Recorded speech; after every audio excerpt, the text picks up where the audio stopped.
Alright, got a new fuel filter. And the thing is trying to get that barb on this line. Now there's several ways to do it. Just use the best that works for you. What I'm going to be doing is taking my heat gun and heating that end up and the end up that goes on to the carburetor. Or you can dip it in oil or dip it in, up to a point hot water.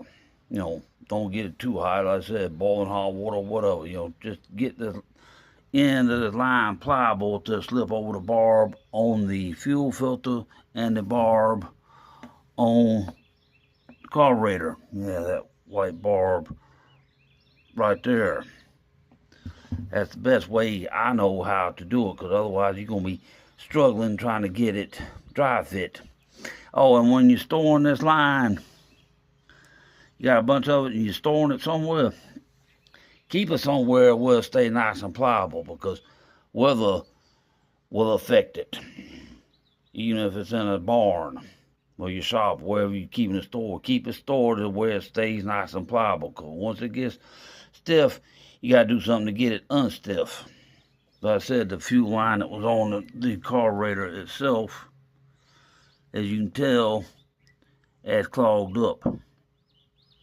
And that's not cool. And plus, it's real stiff. But like I said, I'm going to get this thing finished up and get it back together. And I do need to check the spark plug. But like I said, if you got to use your equipment for the season, use it for the season, and then when you get through, dump the gas out and then pump some kind of low-grade 2-cycle engine oil through the fuel filter to keep the diaphragms in your carburetor nice and pliable. Because otherwise, you're going to have issues. Now, somebody suggested that. I forgot what YouTube video it was, but they put cheap 2-cycle oil in the gas tank, hit the primer bulb, pulled it through the fuel line with the fuel filter on it to keep your diaphragms nice and pliable on your carburetor. So let me get this job finished and I'll bring y'all back when I get through with it. Thank you and have a nice day.